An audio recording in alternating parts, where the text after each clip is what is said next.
Hey, what's up YouTube? Ulrich here, and before I start this video, I just want to throw a quick shout out to my boy 𝚑𝚘𝚎. I'm wearing his t-shirt right now because I wasn't sure what else I had to wear. So I just figured, hey, it might be a good opportunity to give him a shout out. I know most of you who normally watch my channel are probably subscribed to him already, but if you like drone videos, he does a lot of those, and he's been doing some funky stuff recently with video editing as well as high-speed cameras. So if you have not already, please do check him out at the end of this video. I will include a link to it on the end screen. That said, let's talk about the DJI return process.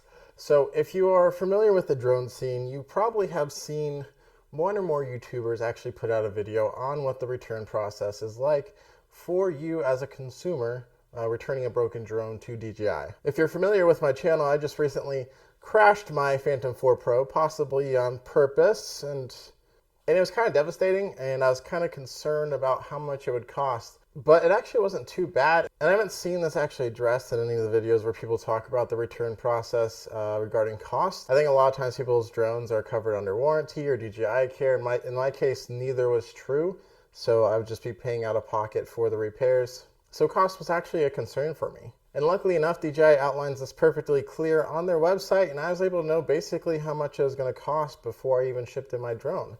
In fact, let's just take a look at that right now. I'll pull out my phone so that way I can see what you guys are seeing in terms of these prices. Alright, so we are on the repair page now. I'm not sure why, but I had to log in to access this page, so I had to cut that out real quick while I logged in. We're going to select USD, Phantom, and then Phantom 4 Professional, since that's what we have.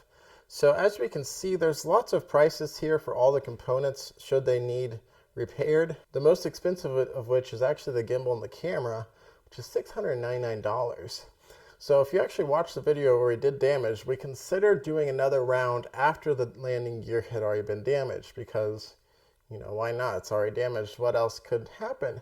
But we ultimately decided not to because I anticipated that the gimbal and camera would actually be very expensive to repair. And boy, am I right. So I'm glad that we did not choose to do another test. That said, it might have been wiser to invest in DJI care before we crashed it intentionally. But if DJI saw that, would they have actually covered the repairs? I don't know. Something to think about. So my initial estimation of what needed repaired would be basically the landing gear. That's what I saw that needed to be repaired.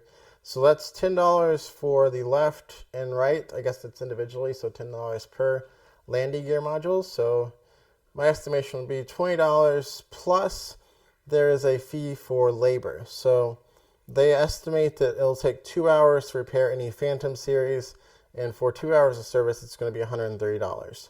So my estimation of what needed to be repaired was actually $150. And add on to that tax, and I believe they mentioned somewhere on here that shipping would have to be paid for at least one way, if not both ways, if the cause of the issue was not something that was warrantyable. So let's go to the email and see what they actually charged us for that. So DJI.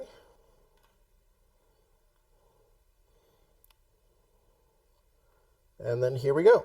So they estimated that it would only take 1 hour to repair because it was $130 for 2 hours, so 65 is half of that. I didn't even know that was an option. I thought they would just charge for 2 regardless, but hey, that's cool. Apparently I also needed a motor and a new middle frame. I did hear some type of weird noise whenever I was booting up one of the times that made me a little bit nervous, so I guess it's good to have both of those repaired too since they thought something was wrong with them. Then we also have our left and right landing gear modules that we are expecting. $10 tax, and in total it's actually only $138.24. They did not charge for shipping regardless of whether or not they should have. And again, based on what I read on the website, they actually should have charged me for shipping, but who am I to complain about that? So now that we've talked about the quote, let's talk about the actual process. When I had realized that I actually needed to repair the drone, I thought I'd have to call DJI, I'd have to explain what happened, I'd have to sit on the phone for, I don't know, 10-15 minutes before I even got to talk to someone, then we'd have to fill out paperwork on the phone. They'd have to ask for my address and my name, you know, all the stuff that's really annoying about customer service calls. But it's actually super easy. I'm just going to go through the process with you right now. All right, Phil, that's enough. Before we start, let's go and look at the FAQs here because there's a couple things I want to look at. So the first thing is how I found the service cost. There's a link right here Another thing I want to look at is who's responsible for shipping fees. Here it explicitly says that if I'm at fault, I should be paying for the fees, which I did not. So let's go and start the repair request here. So I'm in North America, United States. Go and click Submit. And then I'm going to look it up by serial number. Enter in the serial number of the drone. And as you can see, my service plan status is unavailable because I don't have any service plan for this drone. Then here's where I actually submit information about the drone that we're sending in. So there's two different options for service. There's repair and replacement. Replacement's only going to be if it's within 15 calendar days of your purchase. Beyond that, you just select repair. And then you select the issue that you're having. So in this case, crash damage, I think would be pretty accurate. Then we're going to enter in a description of what happened, just so they have that handy for them in case they have any questions about what happened, what needs repaired, etc. Underneath that, ask for your proof of purchase. I think that really only matters if you're under warranty or if they otherwise would need that for some reason.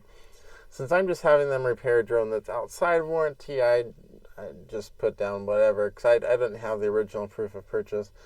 And I don't have a DJI service plan, and I would say this is probably user error. Probably should not have killed the motors mid-air. That sounds like user error.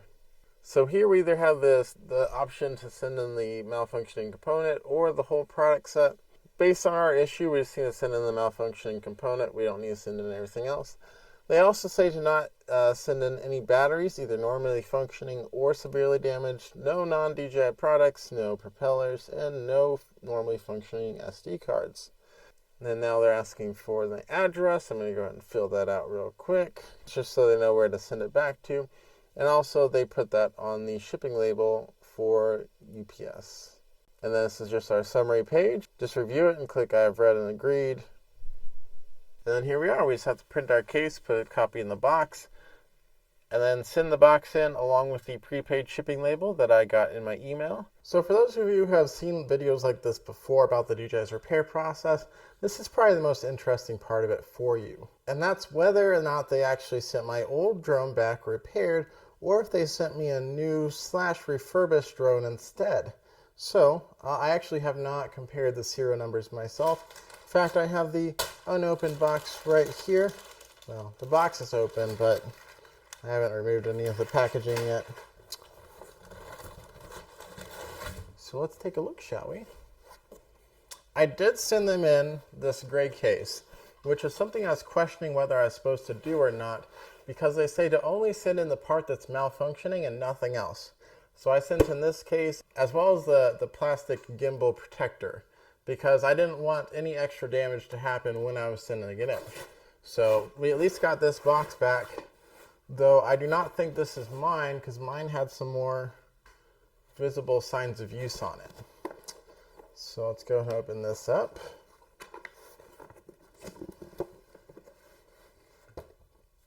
I'm not sure if you can see this, but we actually have some stickers on here, which were definitely not on there to begin with. And we even have stickers over the sensors here. We have the foam here that originally comes with the Phantom 4. And I had some damaged, I had a damaged gimbal protector here. This looks like it's brand new.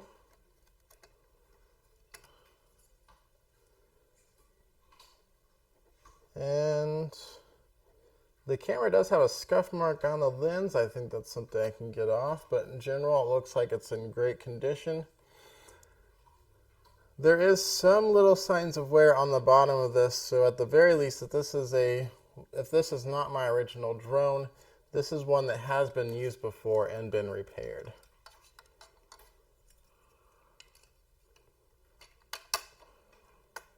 Or should I say refurbished? So here's where we find out if this is my drone.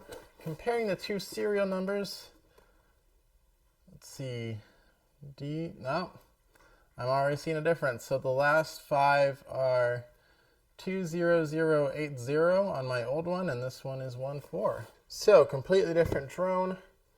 It looks nearly brand new. I can only see very minor signs of use on this. It might even just be from them testing it, or even just maybe refurbishing it. In general though, this looks very, very good. Here's a question for you, for those of you watching this. Have you ever had a repair done with DJI, and did you get your original drone back, or did you get one that's new or refurbished back? So far, all the stories I've heard have not gotten their original drone back. So I think whenever you send something in, what they end up doing is just completely refurbishing it instead of just repairing it, and then adding a refurbished drone to their stockpile to be sent out to people whenever they send in drones to be repaired. I guess maybe the exception would be if they don't have one that's already refurbished, maybe they'll actually spend time to repair your drone. But I think for them it might just be faster and easier to just have a stockpile of repaired drones, so that way they have them ready to go and ship out. So that way when customers like us send in stuff to be repaired, there's not a long delay and we have a great experience, which who can fault them, especially when you get a basically brand new drone back. The only real problem with this is with the FAA, because you basically have to register every new drone that you get, and even though this technically isn't a new drone for me, it's a different serial number, so I'm probably going to have to end up re-registering it, which costs me an extra $5. No biggie though. Like I mentioned before, if you do have experience with working with DJI, let us know in the comments what it was like. I in particular did not have warranty, did not have DJI care, so I wasn't given any special treatment in terms of that. I was expecting to be charged, and I was charged for it, which is perfectly fine. But I was not charged for shipping, which is cool, even though I think I was supposed to be charged for it. Particularly for those with DJI care, I think it'd be cool to hear about some of your experiences. I think for the most part, the experiences are positive, and people got back their drone without having to pay for anything besides the fee that goes along with DJI care.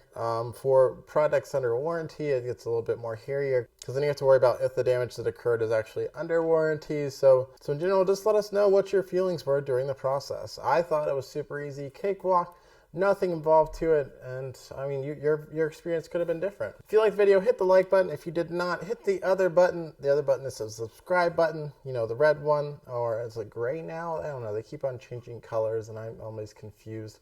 Anyway, hit the subscribe button. That is the other button if you did not like this video. Even if you did like this video, hit the subscribe button if you haven't already, and hit the bell icon so that way you can be notified of all my new videos.